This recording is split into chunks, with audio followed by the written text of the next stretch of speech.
Hello, this is Patrick. Welcome to Chart Built Wealth, profitable investing with technical analysis. Well, I wanted to give an update on crude oil and natural gas.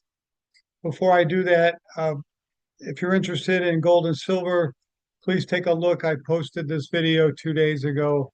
It's for your reference. So with that, let's get into it. Crude oil. This is big picture on crude oil going all the way back to 1997. I'm just trying to give you some context here, big picture stuff. I think it's helpful to visualize these things. So here we have a bullish channel. So we were in a bull market in oil all the way up until 2008. Notice at the top here that sentiment was 98% bulls in the investment community. That's basically 10 out of 10 people at $147 thought that oil was going higher at exactly the wrong time because positive feedback loop. You hear it on the news over and over. Oh, there's a shortage of oil, and this is why it's going to go higher, and this is why it's going to go higher. And when it's that heavily weighted towards bullishness, who's left to buy? And all it takes is one little thing to get it going the other direction. Notice in 2020, so then we got into a bear market in crude oil. And in 2020, it hit a low of $6.50. Can you believe that? Wow, what an opportunity. We were down to 4% bulls on crude oil when they should have been buying, right? Not even 1 out of 10 people wanted to buy it. So this was the beginning of a new bull market, and the trend lines are still being established. You connect here to here as your lows, even though it's probably because this was such a kind of a uh, kind of a panic drop, and by the end of the month it was up, significantly. But anyway, we haven't created the bullish channel yet. But what tells me that we're now in a trend of higher prices for crude oil is that we have a five-wave advance. If the Elliott wave theory believes that trends or cycles go in waves of five. And I can count a clear five waves here. One, two, three, four, five.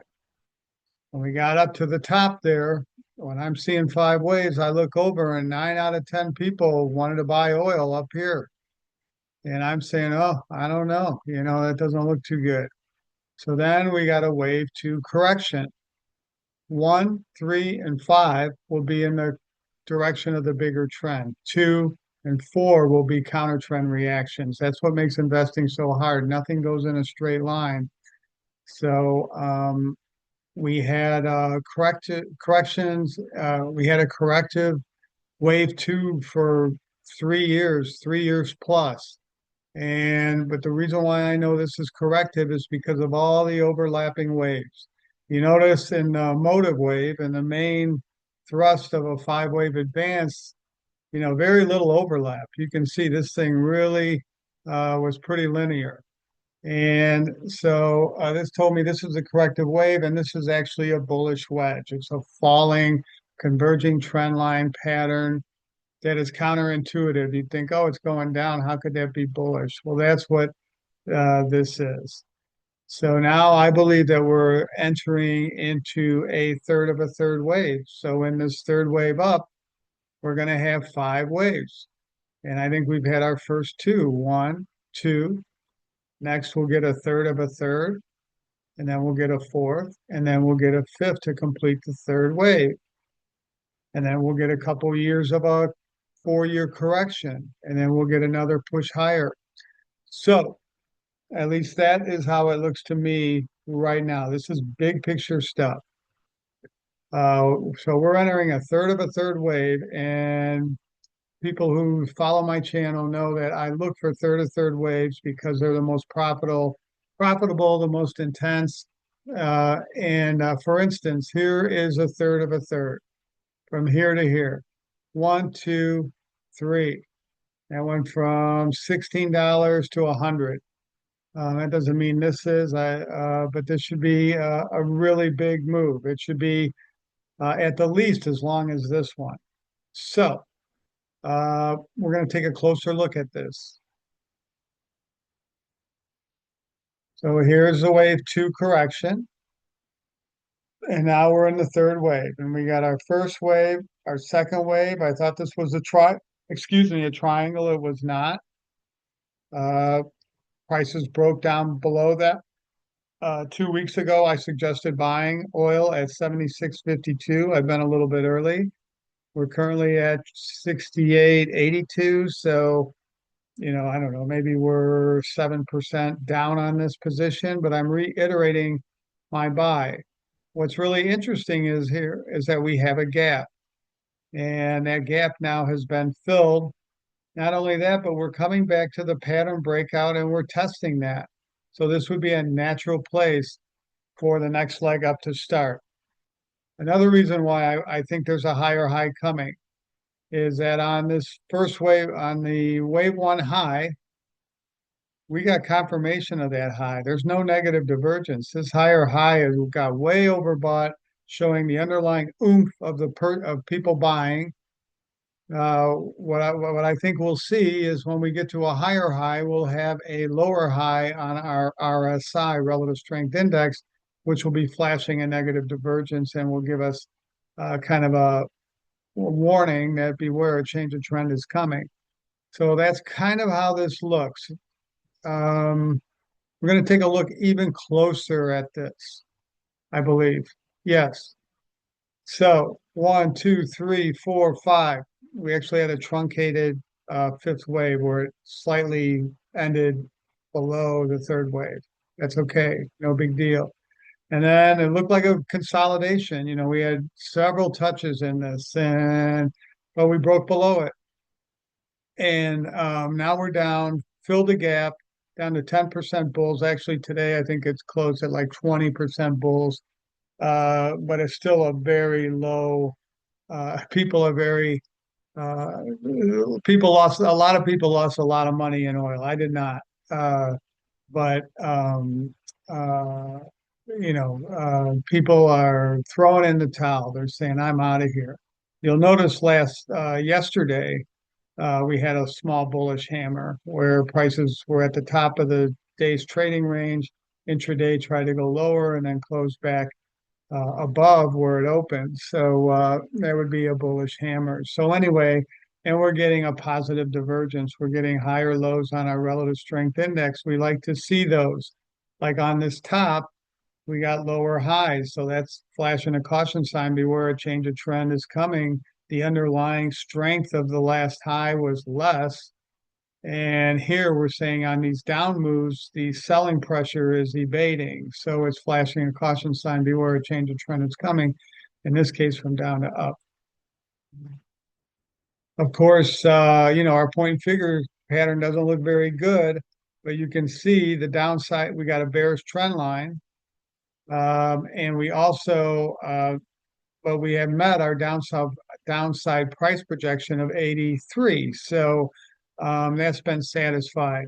So would I like a bullish trend line here? I sure would. I love buying things that have a bullish trend line, but the opportunity here is really great. How you manage that in your portfolio is a whole nother thing. But let's first go over sentiment.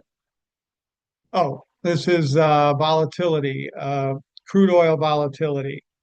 Um, you don't want to be buying a lot when the volatility is way up here, even in an uptrend. If the volatility is really high, there's a lot of money moving in and out of that, whatever security you're buying, and it makes it almost uninvestable. So, what you want to be doing when you see this is you want to be selling. You want to sell some, sell some, sell some. Now we're at a very low level, and that's telling us that crude oil has lower risk now because a lot of the balloons have been popped and people are licking their wounds. So um, one more thing I got to show, seasonality does not agree with purchasing crude oil right now. You wanted to own it from actually, I think it's December into June, into the end of June.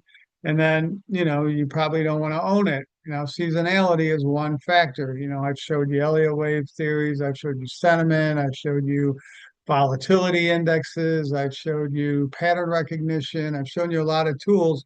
This is one tool, but I want to be candid and upfront about it. The reason why I don't think this is as big of a deal, and I like seasonality in my favor. I like point and figure in my favor. But from March to the end of June, crude oil should have been going up according to seasonality, and it was crashing. So again, this is a volatile instrument. We got a lot of geopolitical stuff going on. So, you know, the last thing I want to say on crude oil is you want to adjust your allocation accordingly because you don't have all the stars lined up. If you normally would have 5% in crude oil or 10% in crude oil, you might want to have a little less. If you have 10% normally, in something, in any kind of security, gold, for instance, and crude oil, for instance, you probably, maybe you want to have 7% instead of 10%. So, gold, all the stars are aligned, your point and figures intact, your seasonality's intact. But I think that the potential upside in crude oil is enormous. And I'm going to show you natural gas, and I think the same. So, we're going into a third of a third wave, and it could be really explosive. And once it gets going and you start chasing it, that's when you lose your money. So you really got to anticipate it ahead of time. So I think we're really, really close to a low.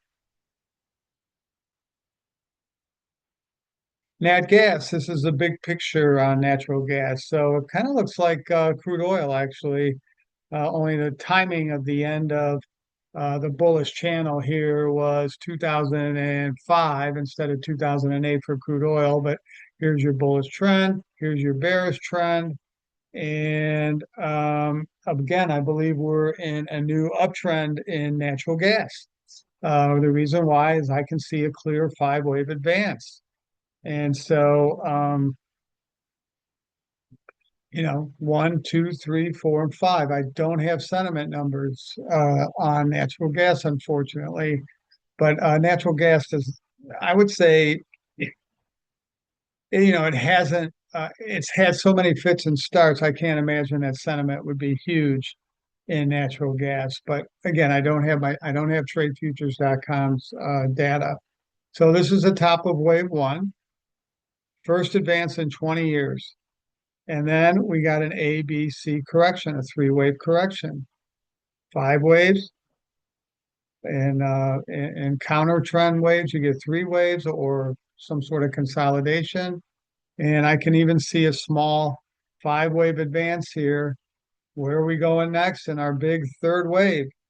What do we want to do? We want to get in front of third waves. And I think we're getting again in front of a third of a third. And I like third of a thirds. And we got 1, 2, 3, 4, 5 in our small first wave within three. We got an ABC correction, it looks like. The risk here is that this is just A and this is B, and we get another C slightly lower. I'm okay with that. But, we'll take a look at a shorter term chart that gives us a good entrance right now, and we'd be able to cut our loss really short if we do have one more little down leg before we get into our third of a third. So we got 1, 2, and then we're going to go into a third of a third. So let's take a look at this. Actually, we're going to take a look at this. So here, just remember this for context. This started the new uptrend, first wave, second wave, and now we're going into a third of a third, and we're going to look at 1 and 2. Okay, here we go. 1, 2, 3, 4, 5. Little bit of overlap here, but I know that you Elliott wave technicians are gonna say, "Oh boy, how can you do that?" But and something, when you get into real high volatile securities and asset classes and commodities, sometimes you have to, within reason, bend the rule a little bit. So here's our first advance. We got an A, B, C correction. That's what I see. And that's the bottom of wave two, and it gives us our bullish channel, which is nice. And so to me, it looks like we got a one and a little consolidation here in a two, and we could be ready to explode here. So, the alternative is that it pulls back a little bit further. But what would I do if it pulls back further? I'd be buying. On down days, I'm buying. On up days, I sell. So let's say, I'm just saying 100 shares, 100 shares of this is nothing. But if I got 100 shares and it's up 5% in a day, I might sell 5 shares. And then if it's down 3%, I might buy back 10 shares. I'm always in, since I think the trend is now up, I'm buying more than I'm selling. But every time I sell a little bit, I lock in some gains. And when I buy on a dip, I lower my cost basis. So that's just my style. You don't have to do that, but you might find it interesting. So let's take a look at this. Now I'm going to switch from the actual natural gas futures to the ETF, what you actually buy. So for oil, you can buy USO, you can buy OILK, which doesn't, so there's many vehicles to buy crude oil. Natural gas, the only one I know of really with any kind of volume is UNG. So we're going to look at this little bit here. This is UNG, and this is a daily chart. So this chart covered 1, 2, 3, 4, 5 years. Okay, now we're going to look at, less than a year. So here we are. And what I see here is a pattern recognition person. I really like to buy pattern breakouts and I like having to know where my reward to risk is. It's more favorable for me. What I see here, and I should have this labeled, my apologies, is like a man or woman hanging upside down with the neckline right here. And here's your left shoulder, and here's your head, and here's your right shoulder. And if it can break above, let's call it 1225, you measure from the bottom of the head to the neckline, you project that distance upward, and I come up with like $13, which is, what is that? 15% higher. I can't read it. 10%, 10.5% higher, which, is nothing. But you have to look at those long-term patterns that I showed you before where, this thing could go up, I don't know, 200, 300%. It could be kind of the trade of the year. We'll see. So, well, the other thing I notice here is that since we've got 1, 2, 3, 4, 5, we've got a five-wave advance, and now we have a small consolidation going on here. And to me, it's a triangle. Here's your resistance line. Here's your support line. You got one touch, two, three, A, B, C, D, E. So, I don't want to see UNG break down a lot below this, or I will sell it again. Here I tried to buy it. Here I sold it. Here I bought it. Here we are. You have to do that, especially in I can take a 5% loss, but I can't take a 20% loss. I just can't live with that. And I want to keep my reward to risk at least 3 to 1. So I see this as a small consolidation. And we get a clear breakdown below that, I'm going to go to a neutral on it and let the dust settle a little bit, probably not buy anything immediately. And I'd probably sell at least half of my position, maybe 2/3 of my position until I figure out what's going on. 2/3 of my position because this is so volatile. Okay. So we have a bearish trend line on we've had a bearish trend line forever on natural gas, on UNG. So there's nothing there to tell you. I just wanted to show that, again, that is something to take into consideration. But what I do like is that on seasonality, we have seasonality bottoming, right here, right where we are. So this is one of the times you want to own natural gas from now until the end of November.